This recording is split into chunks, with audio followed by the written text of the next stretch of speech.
The Bearcats 2023 football schedule is out, and I feel even better heading into the season. Our Locked On Bearcats, your daily podcast on the Cincinnati Bearcats, part of the Locked On Podcast Network, your team every day.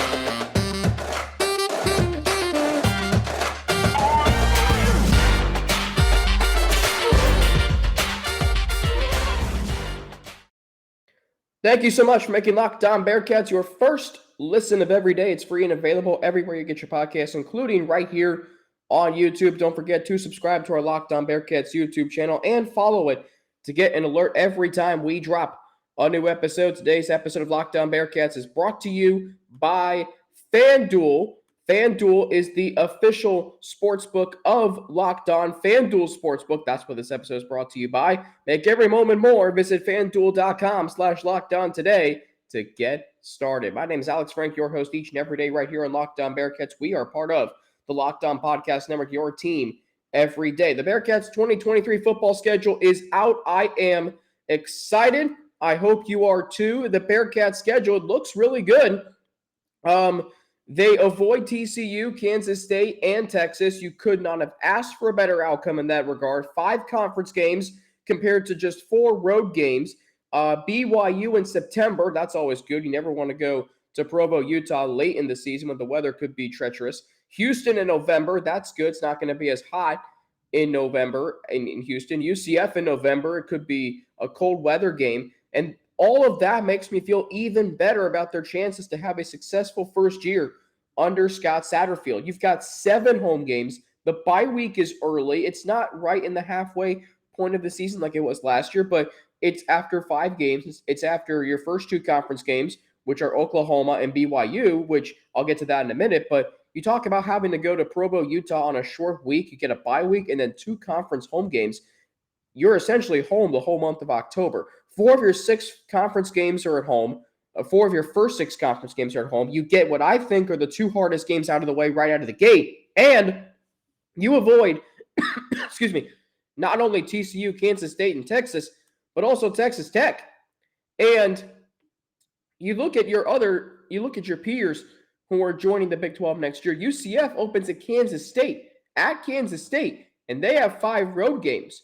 Houston, you have all top 4 teams from last year. Now, they do have 5 home games, so that's advantageous for them. But BYU, they've got 5 road games in conference play, including TCU. Plus, they've got Arkansas and Kansas back-to-back. They go to Arkansas, and then they go to Kansas. So that's a treacherous 2-game stretch for them. Compare what the Bearcats have to the other 3 teams joining the conference next year. I think this is a really, really good draw. You should be happy. I'm happy. Now, let's get to what I don't like. Now, I'll say this. I'll start by saying this. I love playing Oklahoma in the Big 12 to start the season, the conference season. That is the Big 12's as of late, and probably historically when it comes to football, that is their signature program. And you are playing them at Nippert Stadium in your first ever Big 12 game. The anticipation for that game, the week leading up to it's going to be amazing. The game itself, I really hope that's a nip at night game. I think if there's any game that should be nip at night, it's Oklahoma. Oklahoma hasn't come to Nippert Stadium. I don't know if they've ever come to Nippert Stadium, to be honest. I feel they came to Paul Brown Stadium back when it was Paul Brown Stadium, now Paycor Stadium, back in 2010, I believe. So, Oklahoma hasn't come here in a long time. The Bearcats haven't played them in a long time, so really looking forward to that. Oklahoma logically should be better this year than they were last year. I do think that a 2-game stretch to open conference play, Oklahoma and BYU, that's not easy. Oklahoma is going to be better. Their recruiting classes are in the top 10, both on Rivals and 24/7 Sports. And BYU, that's never an easy trip. You're talking about your first big trip west, probably since UCF. I think that is going to be a challenge for the Cincinnati Bearcats. Short week, Friday night could be a little cold in the mountains, but and that's a tough place to go into. If you're able to come out of that stretch 1-1, you're in good shape. 0-2, that's not good. And I get it. It's the Bearcats' first season in the Big 12. And I talked about yesterday how your expectations should be to just build and establish. But we're talking 14 teams competing for a Big 12 championship. 2 spots, 14 teams. It's not 11 teams, and the Bearcats aren't starting out at the top like they were last year. So they have their work cut up for them. If you can come out of that Oklahoma and BYU stretch 1-1, knowing you've got 4 of your last 7 games at home, I think that's good. And again, the expectation, I don't think, is to reach the Big 12 championship. If they do, great. The expectation should be build and establish, make a bowl game, be competitive, set yourself up for success in year 2. All right. Let's get to the I know what you're asking right now. My schedule predictions. I always like to do this when the Bearcats schedule comes out, when the Bengals schedule comes out. So let's take a look at the Bearcats. I'm going to run through every game and give my early record prediction. Whole season, not just conference play. Week 1, EKU, that's a win, 38-7. Week 2, they go to Pittsburgh. Now, there is an interesting element to this. Scott Satterfield and Louisville beat Pitt last year, 24-10. But Pitt last year went 9-4, including a victory in the Sun Bowl against UCLA. They went 5-3 in the ACC. They scored over 31 points a game, averaged over 400 yards of offense. It's a road game. It's a big early test at Heinz Field. I'll say the Bearcats dropped that game 28-17. Week 3 against Miami, Ohio. Please, for the love of God, win this game and do what every head coach going back to Brian Kelly has done before you. Go undefeated against Miami, Ohio. If Miami can't compete against Cincinnati in the AAC, good luck competing against them in the Big 12. It's a home game for the Bearcats. It's at Nippert Stadium. They win 34-17.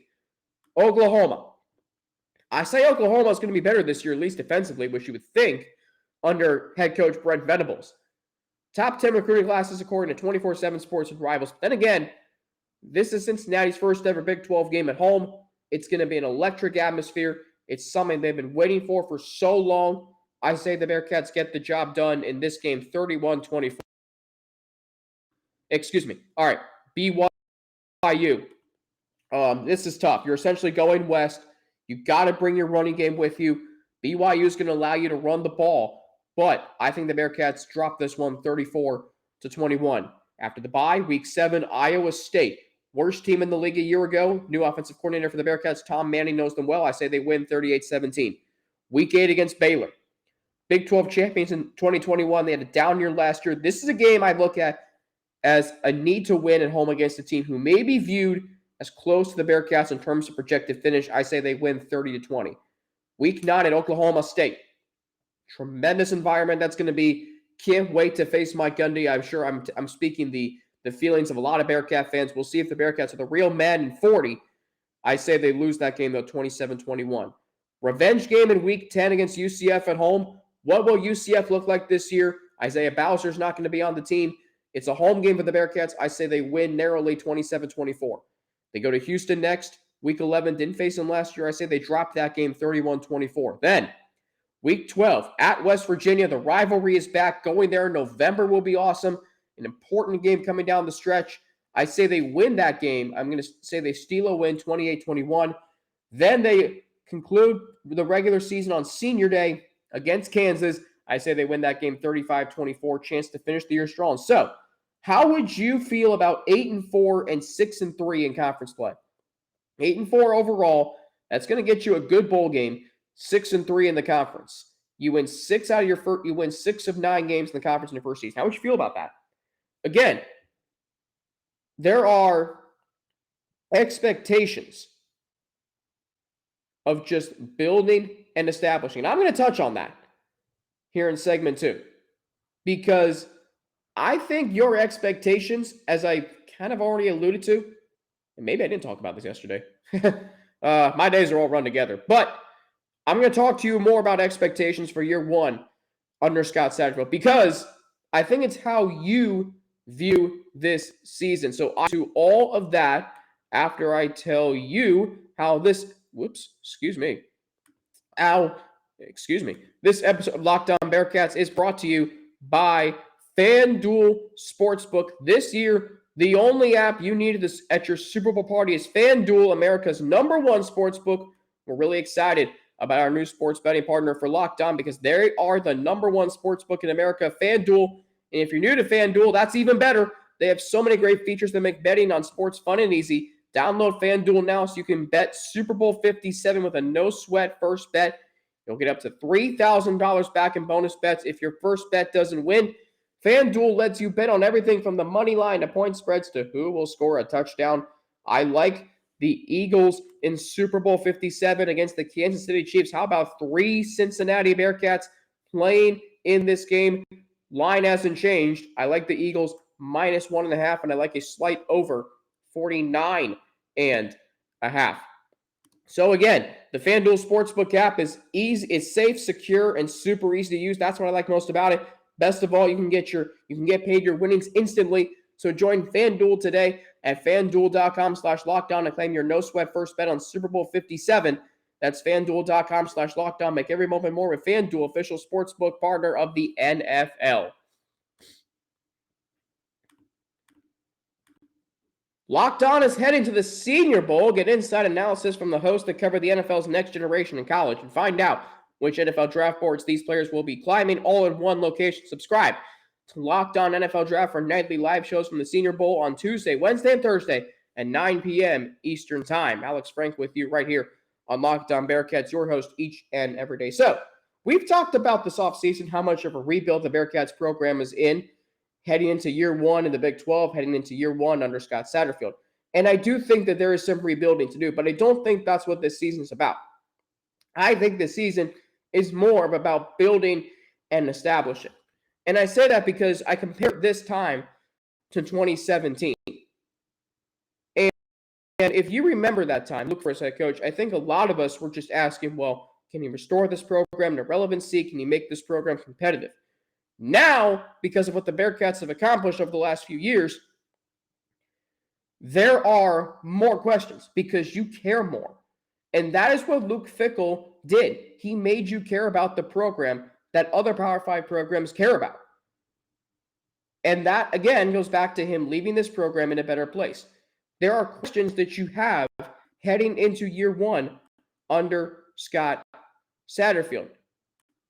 He's walking into a program that is in much better shape than 2017. You've 13 bowl game appearances in 16 years.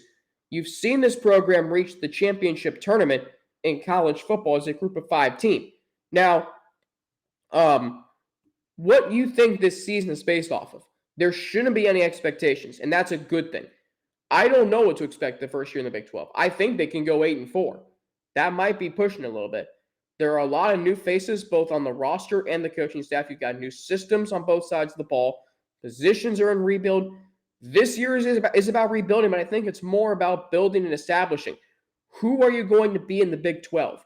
What is Scott Satterfield as a head coach? How is he in game? How is he in game in key situations? Who is he as a play caller? What does a Tom Manning offense look like? How does Brian Brown's defense translate in the Big 12? The good thing about this year compared to 2017 is that there are these questions.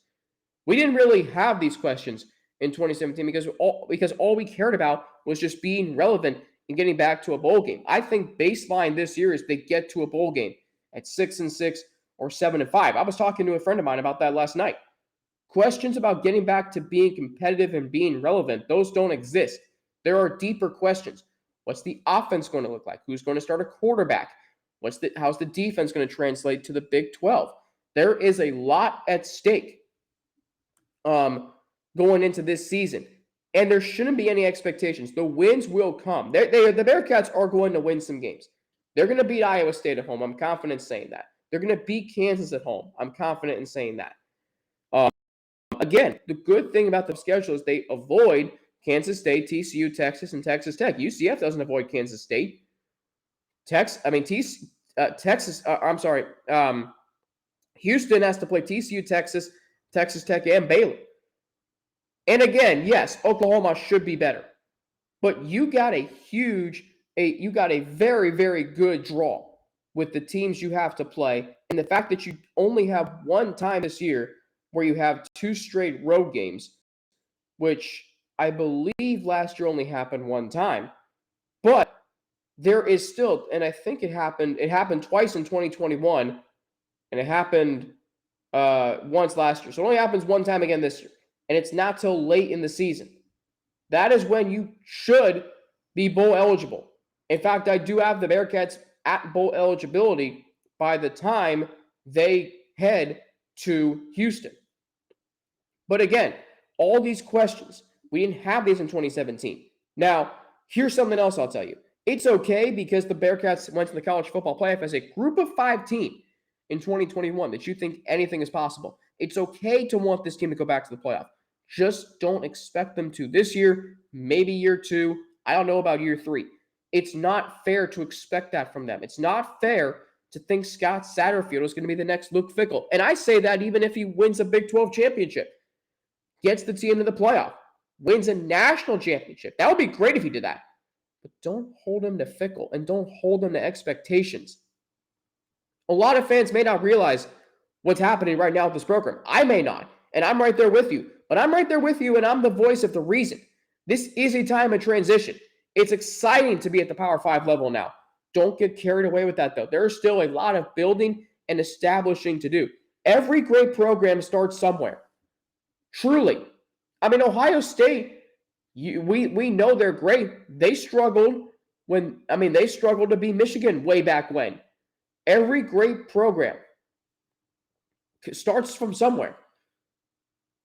Just expect to make a bowl game. And the bowl games that the Big 12 has partnerships with are significant what you're getting than what you got in the American Athletic Conference. And that's something that you got to think about. It's okay to not have expectations. Those are gone. The weight of, having to go undefeated and doing it in style and having all these things happen around you in 2021 are gone.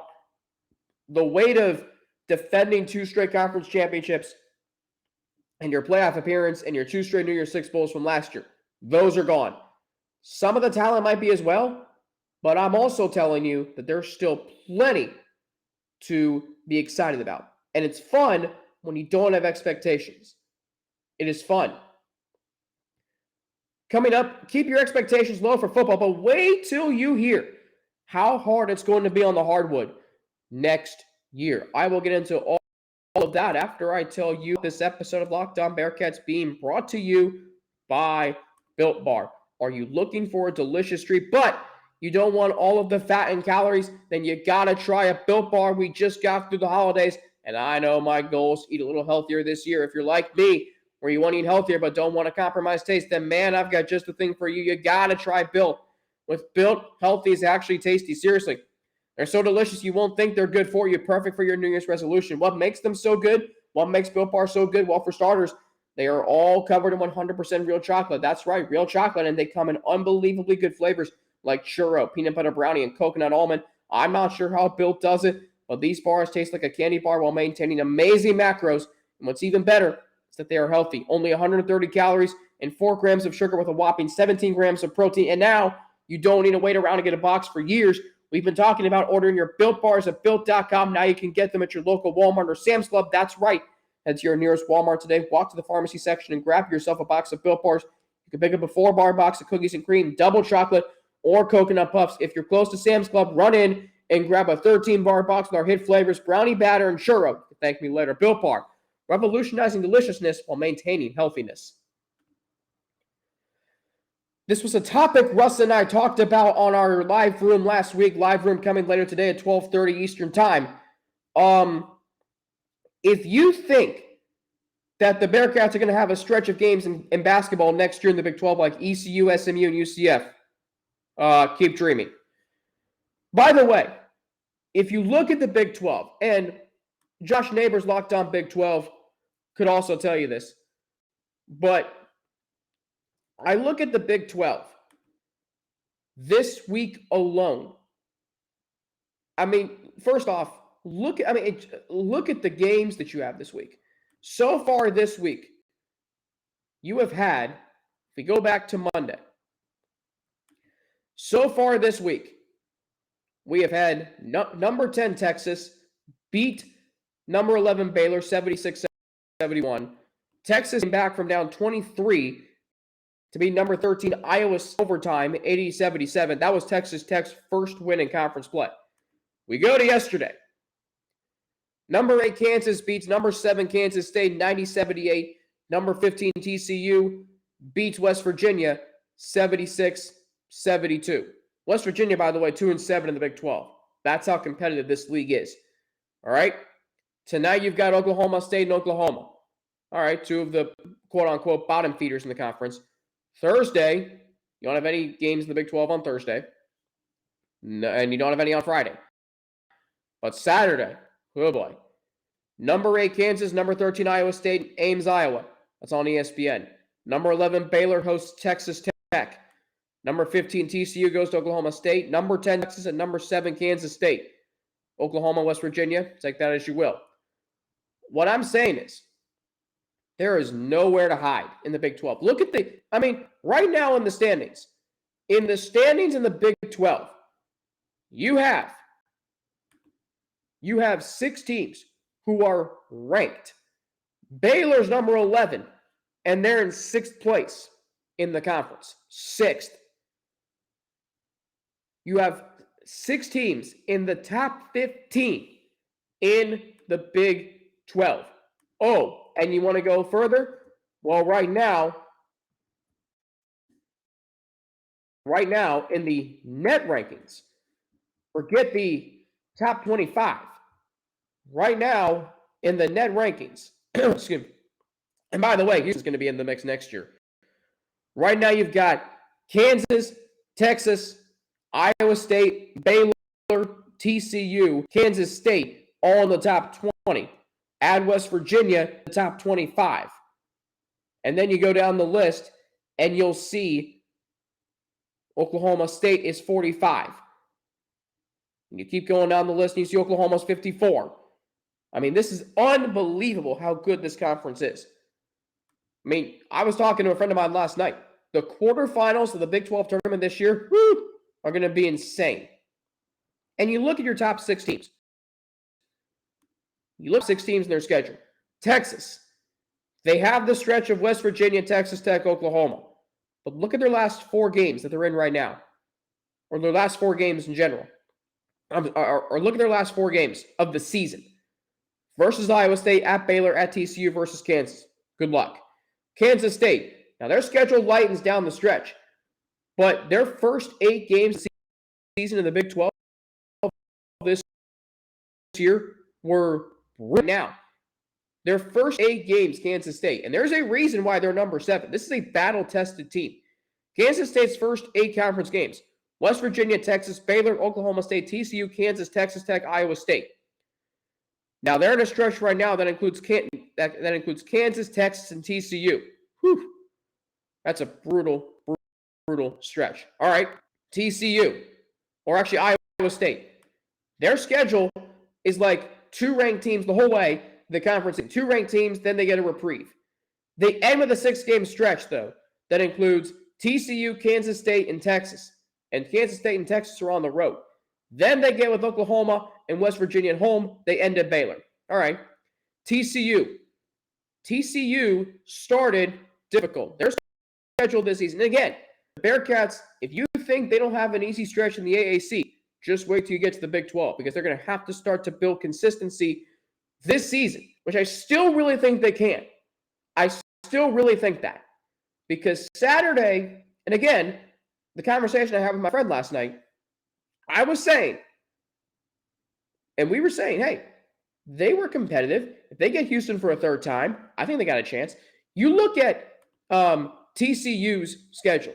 So they started with Texas Tech, Baylor, Iowa State, Texas, Kansas State. Whew. All right. Well, they got a 3-game stretch coming up of Kansas State, Baylor, and Iowa State.